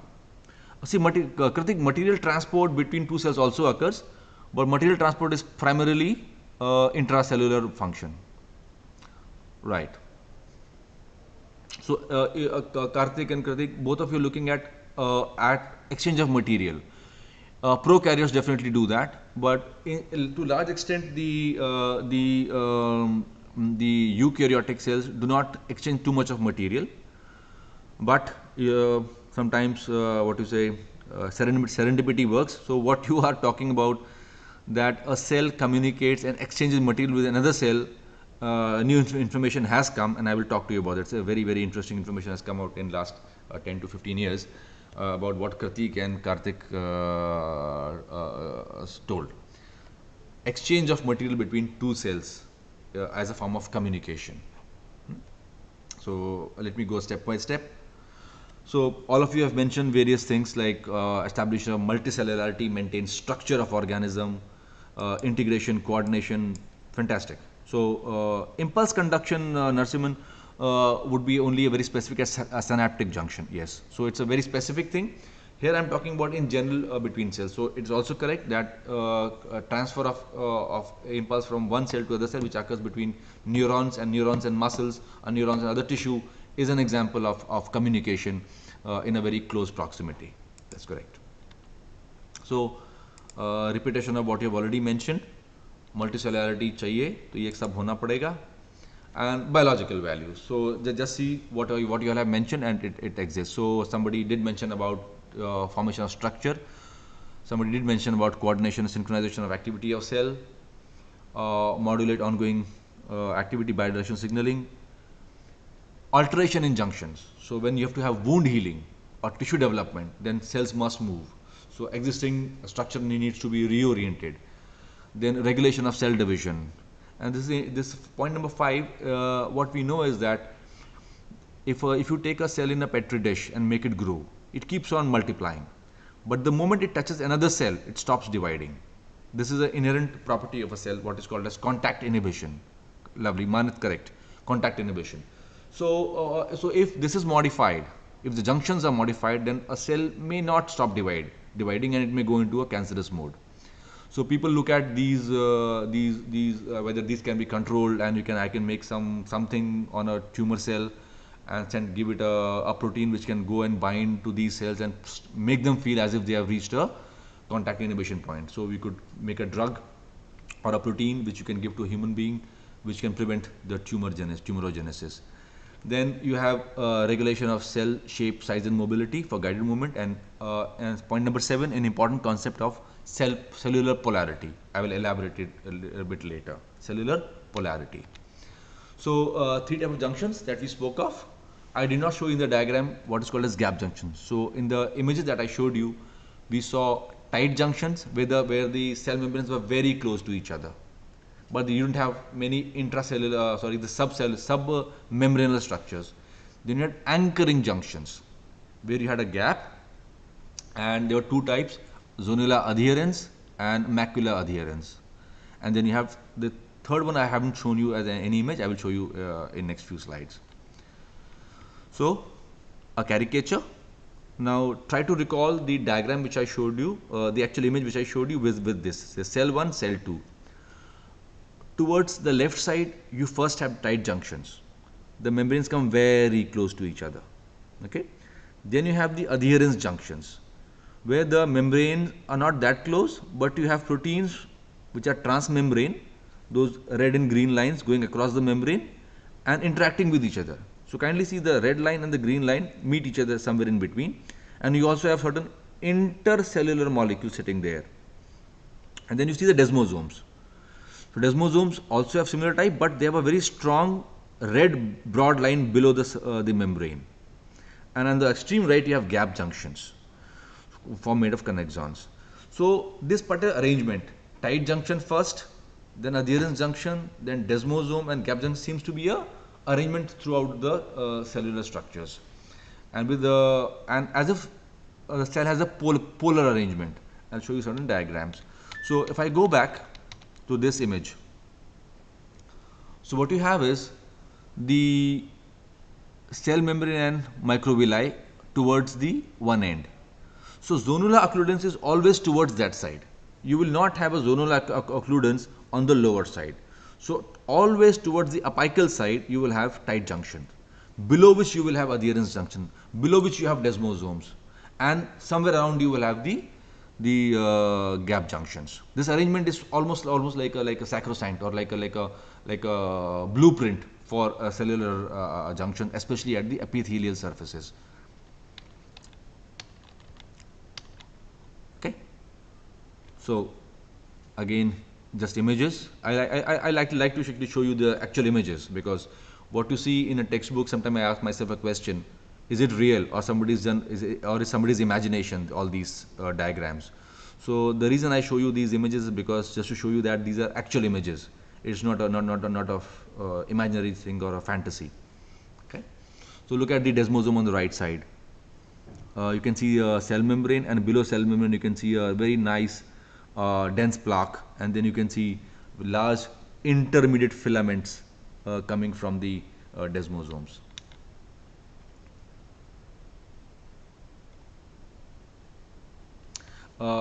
Is everybody able to appreciate these three-fold images? Because most your textbooks won't be showing you any of these images. They will just show you a cartoon like one on the top. Okay. And so I hope that you actually believe that this thing actually exists. You know, it's not just a cartoon. Somebody has imagination and makes it. This is actual representation of actual thing that exists, because science goes on data. You must have data. Okay, so recreating intercellular communication now. Okay, sorry, connections first. So again, you have a tight junction on top. Yes, Gautam, there is a reason apparently we think for this particular thing. So this is image, not an image, cartoon of an epithelial lining of let's say GIT. Okay, mucous. So we have 1 cell, 2 cell, 3 cell. You have a basement membrane called basal lamina. So this each cell is attached to basal lamina by a structure, what we call as hemidesmosome. So hemidesmosome is actually a desmosome, but since there is no other cell, it is hemidesmosome. So this component is same to the component of the desmosome. So half available because there is a basal lamina, you don't have the other half. So desmosomes are for adhering. It's like cement. It keeps the cell there. It keeps the two cells together. Okay, very strong junction, and you have intermediate filaments holding them inside the cell. Okay, is this part clear? That desmosomes and hemidesmosomes are primarily required for holding the cells together. Force transmitters. Now structural blueprint. So this is a diagram which I have sort of tried to make from my understanding of what I have read. So there is cell 1, there is cell 2. You have cytoskeletal elements in both the cells, different colors, different cytoskeletal elements. Now you have set of membrane proteins which are inside the which are in the membrane. Okay, so a set of proteins which are integral membrane proteins, and you have adapter proteins which connect the membrane proteins with the cytoskeletal elements. Is this blueprint okay with everybody? 3 components: cytoskeletal element which is inside the cell, a membrane component or integral membrane proteins, and others which can connect these two. So 3 groups. Okay, because whether I will speak of structure of tight junctions or gap or the desmosomes or zonal adherence, this blueprint remains the same. The names of proteins will change, the protein type will change, but this basic structure will remain the same. Okay, so what are tight junctions? So tight junction is a multi-protein complex which forms a selectively permeable seal. Please note this: selectively permeable seal between adjacent epithelial cells and demarcates boundary between apical and basolateral domains. Okay, so going back to this image, this cartoon. So here you have a tight junction. Above this is the apical side towards the lumen. This side is towards the basement membrane. This polarization is because of the tight junction. If you remove the tight junction, the cell loses polarity. Cell does not maintain this orientation. So somebody had asked me about the polarity of a cell. This is what polarity of cell means. Thus, this particular cell on one end has the microvilli like structure, on the basement side has adherence like structure. So this orientation of cell is called polarity, and this orientation is develops only after the tight junctions are made. If you remove tight junction, the polarity is lost. Okay, so these junctions maintain or demarcates the boundary between basolateral and apical domains. So what are functions of tight junctions? Selectively permeable seal between the epithelial cells. So this is an epithelial cell. If something has to move between the cells, it will determine upon the tight junction. They are tight seals. Okay, वो क्या use करते हैं? Not quick fix. What do you do for plumbing to seal the leaks? M seal, correct. Anagha. M seal, animes, exactly, M seal. So you can think of the tight junctions as M seals, but fortunately controllable M seals. Okay, so they are selectively permeable between epithelial cells. So they do 2 functions: a barrier function and a pore function, because you can control the pore function. Then you have development of polarity. If you don't have tight junctions, the cell doesn't know which is the apical side, which is the basement side. So it will lead to it won't be useful for reabsorption, because for reabsorption must to occur, we must know nutrients must go from right side, on the right side, from outside to inside, and secretion must occur from the basement side to the apical side. You remove tight junction, this function is lost. So point number 2, development of polarity, and point number 3, the regulation of cell type and proliferation. So whenever you have damage to the epithelium, these cells begin to proliferate because the contact inhibition is lost, and apparent tight junction play a role. Actually, not just tight junction, all the junctions play a role in contact inhibition or transformation of a cell from epithelium to mesenchymal transitions. Okay. Now I am going to a little more detail about these proteins which are involved in tight junction. The reason I am putting these is not to burden you with information, but to tell you that there are diseases in which these proteins are affected, and I will mention those diseases for you. So there are these 4 proteins which are associated with the tight junctions. There are various names for it. So claudin is responsible for the barrier and selectivity permeable functions. Okay, I have mentioned certain numbers. Don't remember them. Just be aware of them. There are a variety of claudins. There are variety of occludins. Okay. Now medical application. Where have I written TM? Oh, transmembrane, meaning how many times the protein goes in the membrane. So for example, here you see the blue one. This is 1, 2, 3, 4. So it's called as 4 TM, 4 transmembrane loops of a protein which is in the membrane. Okay. So JAM is a junction adhesion molecule with 1 transmembrane. So only once the protein goes across the plasma membrane. Occludin, claudin, tricellulin are 4 TMs. So back to the claudin. So look at the human components. So loss of interaction between claudin 16 and ZO1 leads to mistargeting of lysosomes. Okay, and leads to a disorder called as childhood hypercalciuria. Okay, then you have other disorder of hypermagnesemia with nephrocalcinosis. So in kidney, the nephron function uses a lot of this claudins to control what to absorb and what to not to absorb. And if you lose that function, it will lead to these calcinosis. Dot number 4 is IL-10. So IL-10 is the inflammatory molecule, and it is important for intestinal barrier function. So if somebody has high IL-10 or low IL-10, it may change the barrier function, and you may land up with diarrhea or other disorders. So many infections, perhaps, or diarrhea, which is caused maybe by manipulating the IL function and the barrier function of the intestine.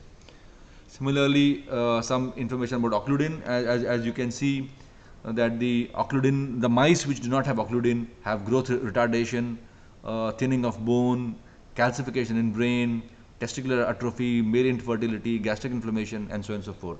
The idea which I am trying to tell you here is not to burden you with the knowledge and information that we have disorders of these tight junctions which may manifest, and as the medical sciences are progressing, we are getting more and more information about it.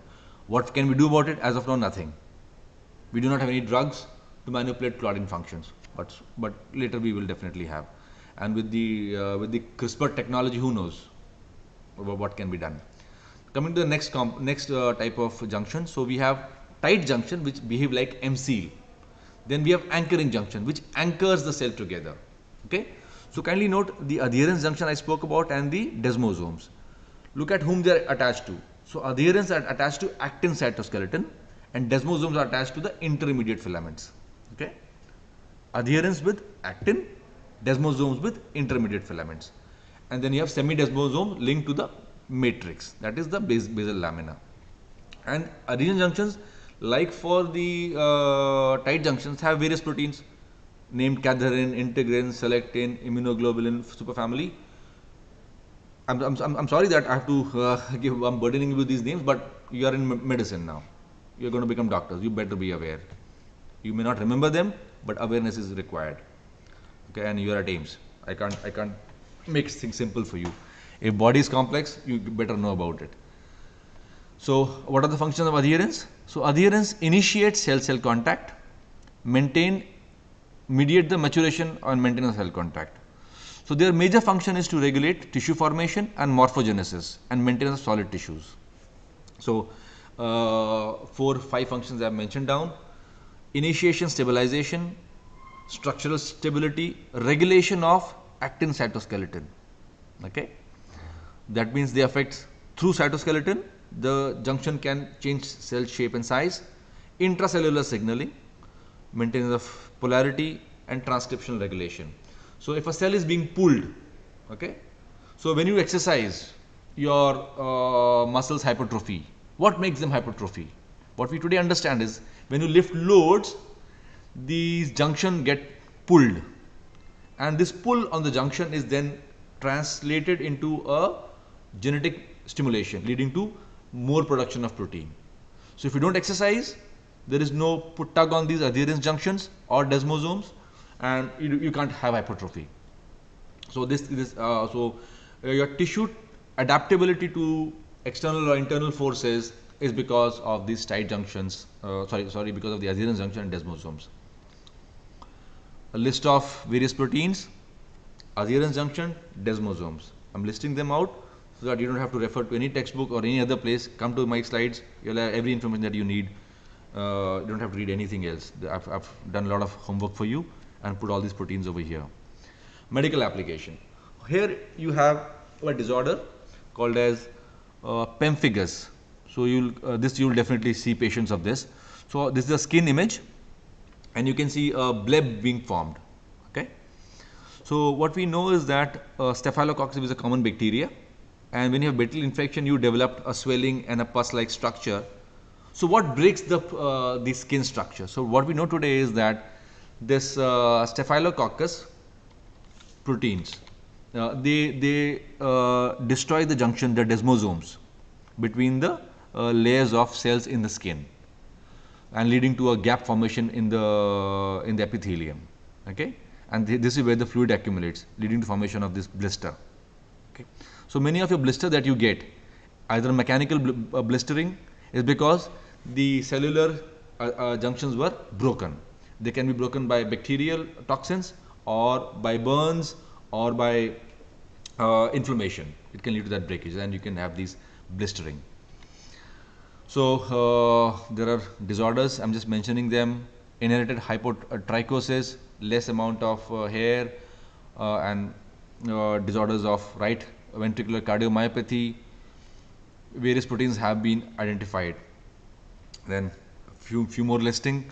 I'm not getting into details of these disorders. This is just to show you that what I'm teaching you regarding these junctions have a medical application. I'm not teaching you just for the sake of teaching. Okay. Now last component, 10 minutes left, is intercellular communication. So what we saw, tight junctions and the adherence junctions were holding the cells together, bringing the cell membranes together, but they did not lead to exchange of material between the cells. Okay. So what we now understand is that these kind of direct communication occurs between the cell through 4 mechanisms. One, a gap junction. Somebody did mention about the synapse. I think I've forgotten who mentioned about as a intercellular communication.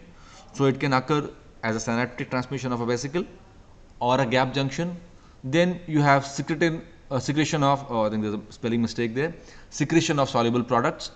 So you have endocrine and paracrine. This is also communication. So your pituitary gland releases a hormone which has effect at somewhere else. It's a cellular communication. Okay. Then you have extracellular vesicles.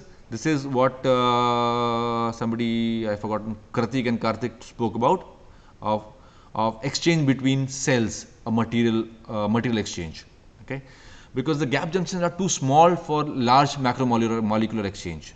So if I want to share a DNA between 2 cells, very difficult through gap junctions. Okay. And then you have antigen presentation. So let's take first gap junctions. So gap junctions refer to communication channel formed by pairing of cells. So here you have a plasma membrane a molecule TM1, TM2, TM, so again a 4 TM molecule going across the cell membrane. This is single cell. So this is how a connexin looks like.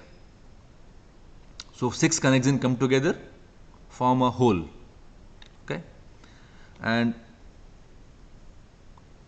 from 2 membranes they come together and form a communication channel between the 2 cells. Okay, so they can be, so this blue and what a brown color represent different types of connexins.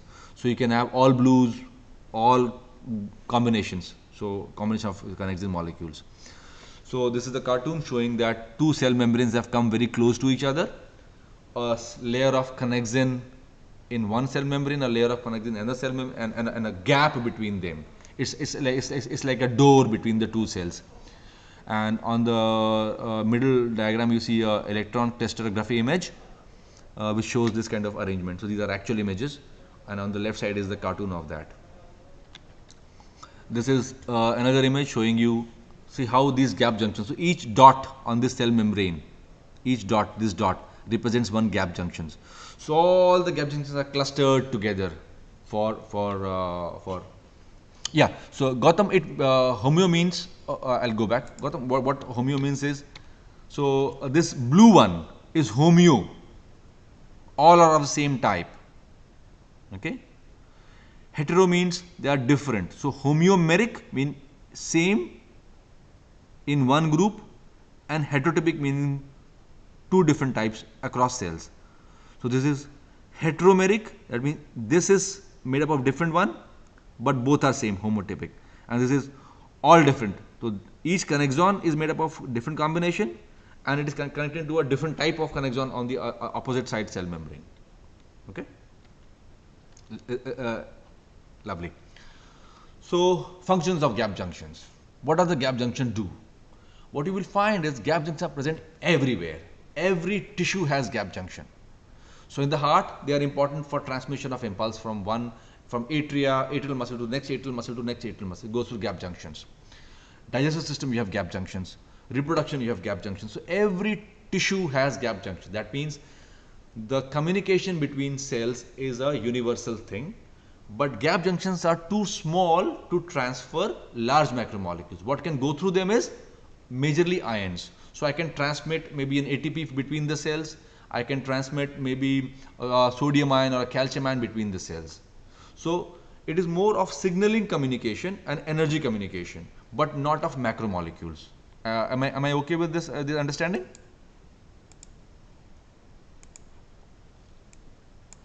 The gap junctions are not large enough to transfer macromolecules.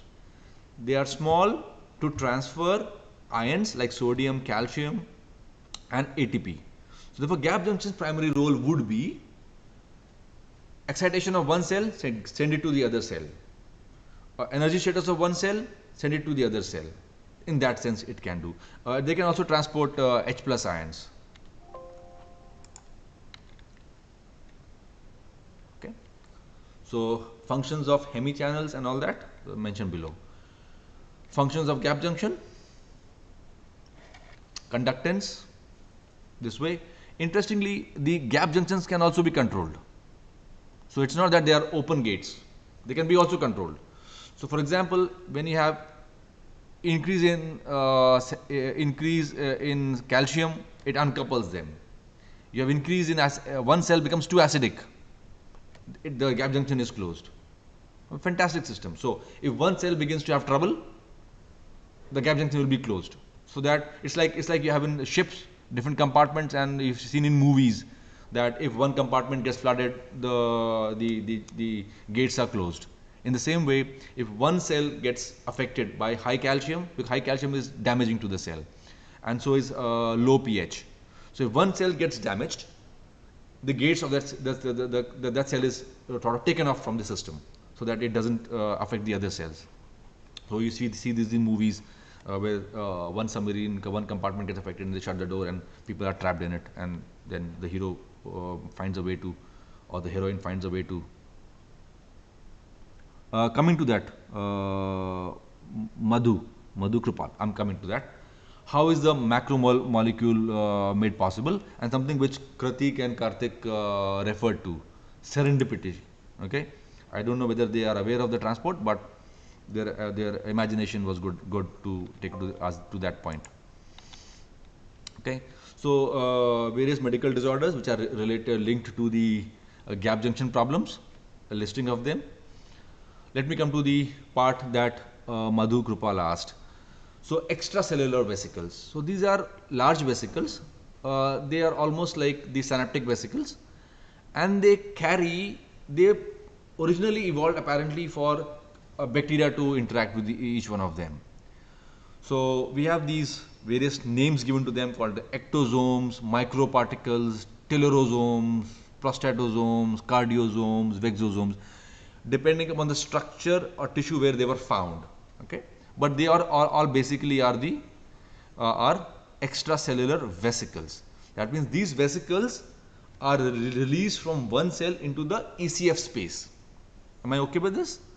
These are vesicles formed inside the cell, and they are released in the extracellular space. The way so in a synapse, the vesicles don't go out. The vesicles fuse with this membrane and release their contents. Extracellular vesicles don't release their contents into the ECF. They go out as vesicles. Okay, so here's a diagram. So on the left side is the parent cell, which is forming these vesicles. So you can see these round red structures, and they are released into the ECF. And you have the recipient cell, which picks this up. Okay, it may use them or it may use for signaling. Am I okay with this concept of communication between two cells through extracellular vesicles? This is different from hormonal structure. Hormones are not packaged in a vesicle. So autocrine, endocrine, all communication. A synapse is different, yes, because in synapse this vesicle will fuse with the membrane and release its content. So it is effectively paracrine. It releases the content. Extracellular vesicles don't release the content. So it's like a packaged box going around.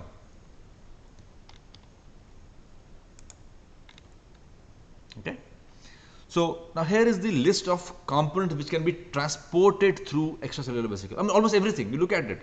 Proteins, lipids, genetic material can be transported. So I mean, this opens a huge possibility that how physiology is operative, because we did not understand that this was a way possible, and people are looking into these vesicles, their increases, their decreases. Investigations are being developed wherein you can take a sample from a blood of a person, look at these microparticles in the blood and diagnose some disorders. Okay, so a new sort of investigative things have opened up because of our understanding of extracellular vesicles. So what is the function of extracellular vesicle? So having a morphogen is what? Which makes the tissue develop. So you could have a cell which sends extracellular vesicles for a particular tissue to grow. So if you want to target a growth of a particular organ, send vesicle only to that organ, only that organ grows. If you release growth hormone, it goes everywhere. But if you package a morphogen within a vesicle and only the recipient gets it, then only that tissue grows. So in that sense, we think it is working. This is a very, very nascent field. Our understanding of extracellular vesicles is very, very, minuscule as of now in the whole scientific world. But that two cells can communicate with each other through extracellular vesicle is something beautiful. Okay, so all these junctions that we spoke of apparently obviously have evolutionary origins. I will leave this slide. You can read up later. I haven't yet uploaded all your slides onto the Saral. I'll have to do that someday. So here I close my session. So what have we covered today was the two concepts, two lectures. One was various cell organelles, which you are anyway aware of: mitochondria, lysosomes, endoplasmic reticulum, peroxisomes, Golgi apparatus. You always knew about that. All I've done is giving you additional information. which as of now may not be useful from medical perspective, but research is going on in these domains, and a decade or two to come, we will have some manipulation for patient benefit, or at least we'll understand some diseases as to how they manifest, what is the pathogenesis of those diseases. In the second lecture, I covered the various means by which two cells can be held together. We spoke of tight junctions, which are MCLs, controllable MCLs. Then we spoke of adherence junctions. So these are nut and bolts between the two cells. So we spoke of the adherence junction and desmosomes. And then we spoke of communication between the two cells. The communication can occur in long range communication through hormones, or short range communication through paracrine releases, but they are all chemical releases. Then we have direct communication between the two cells. The membrane comes close together and they exchange material through the gap junction. But gap junction is very, very small. Therefore, it can only pass maybe a few ions and ATP and all that. Gap junctions are controllable, so that in a tissue, if a group of cells gets damaged, they will not transfer their damaged components to the other cell, and they will be shut off from the rest of the tissue. And then we spoke of an emerging concept of extracellular vesicles, or ECVs, which we find that they can send even genetic material, large macromolecules, from one cell to the other cell, opening up a huge new possibilities of the way communication occurs between the cells, and opening up areas where medical sciences can target them, understand the disease processes, and hopefully control the disease processes. Any queries on this?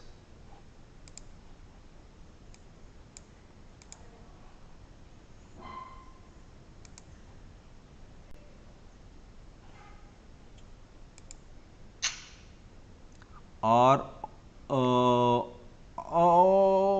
I mean, I don't know.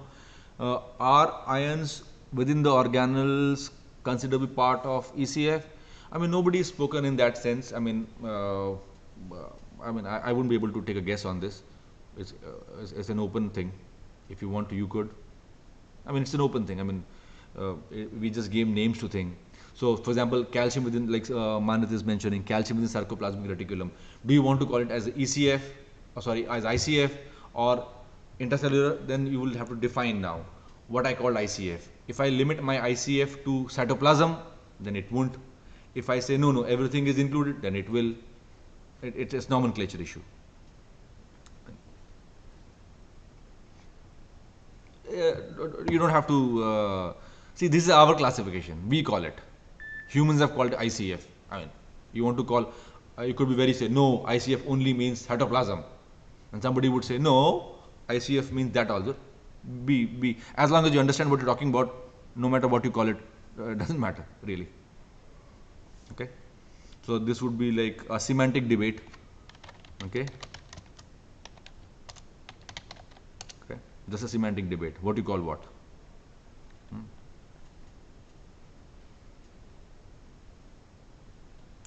You could, man. You could. Okay. You could. See, coming to semantic debates or things like, like Americans call everything by different name as compared to British. Okay, they have a habit of naming things differently, just to be, out of the Queen's. So Americans drive on the left side, right side of the road. British did on the left side of the road. As long as you know where you're going, and you follow the same rules, consensus, it's good enough. So really doesn't matter. But yeah, for a semantics, why not talk about it? But from the application point of view, as long as you know what you're talking about, good enough for everybody. Okay, I have a sort of, I need a feedback from all of you regarding these two lectures which I spoke today, because whenever I prepare these lectures, at one end there is that I teach you what is given in textbooks and what may be asked in the examination. In that sense, my slides will be made into 1/3 or maybe 1/4. Yes, Manit. So what I need a feedback on is this, that because I myself many times struggle with the ideas that should I give you the so-called textbook knowledge and make it simple and leaving जब बड़े होंगे तो पढ़ लेंगे, or I expose you to the real world, no matter how detailed it is. Okay, no matter how detailed it is. I understand that giving you these so many names, so many proteins, details seems to overwhelm a human mind. Yeah, but, oh my God, I have to remember so many things. How will I remember? What I try to do is give you the concepts. Names you can read anytime. You can open a book or use a tab or a search system. As long as you get the concept, and I do not want to keep you away from the recent most concept, no matter what it is, even if it requires a detail. Okay. Oh, Mohit is being too kind now. Okay. Yes, I would say I do my best. That would be I would take that as a compliment. I do my best, and I also believe that if you came to AIIMS to be the best, to the best place, at least I must give you the best thing. Huh? Manit, yeah, we all have our limitations. Mhm. And I sort of try to, as much as possible, link what I teach in physiology with the clinical domain, because unless you know what you're going to use it for, I mean, I still struggle to understand why I learnt trigonometry. Okay, nobody taught me. Only when I grew up, oh, trigonometry for this purpose. I mean, all of you must have done all kinds of calculations, differential equations, integration. I mean, I never understood why the hell I was reading those things. Only when I grew up, became 40, 45, oh, this was the reason I was taught. Why couldn't have told this me when I was in 10th standard or 12th standard? So what I try to do is, whatever I teach, I try to put it up in a context where you see a relationship. Okay, this may have an application, and nothing engages human mind better than that. Gautam, I could teach you biochemistry, anatomy, everything actually. Maybe when you all are here, and if we have opportunity to sit together outside the semester session, because for me to talk about anatomy or biochemistry or whatever, no matter what, it will need not the regular teaching, but apparently the government has said February. The government says February. First Feb was the order. So maybe the AIIMS would follow the same line, or maybe I have really no idea that when AIIMS is thinking of having a physical class. But if some of you are really keen on understanding, yeah, Sagar is developing ideas now. Okay, uh, so you actually, Sagar, you don't need human bodies. I mean, all of you have a fantastic imagination. You're hardworking people. You have the necessary ingredients to understand what I'm going to tell you. But I would love to interact with all of you in domains larger than textbooks, and give you something which I've acquired over the last 30 years, an understanding of medical applications, medicine's approach, because I think that once you understand that, the details you will figure out. I mean, I don't need to, I mean, you are smart enough to find more information than I can give you. I mean, all of you are brilliant people, hardworking people. Yeah, but my experience can be utilized in making you put things in perspective, so that the picture becomes better. That's it. All right. So if no more queries, maybe I'll meet you tomorrow.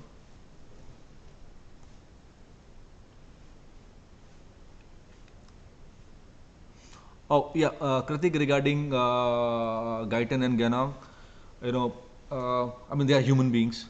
Human beings write those books. They have their views.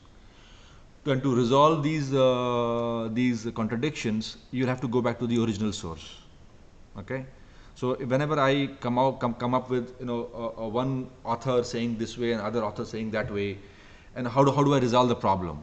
So I go back to the research papers on which these authors may have based their interpretation upon. So unless you read the original publication as to who did the research and understand them, it's very difficult to say who's right. And then science is growing. So what is right today may not be right after maybe 10 years. So in that sense, you also have to look at which edition of book you're looking at, when it is published, and on what basis it was written.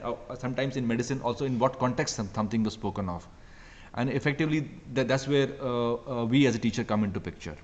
See, our role has shifted in last 20 years from information giver to now we are not good enough for information. I mean, the internet resources are far better than any teacher as far as information is concerned. But teachers perhaps are now required to make that information in the right perspective and understandable, right? So thank you all. Long 2 hours for you, though I can go on for hours and hours. I love to teach. Okay then, bye all.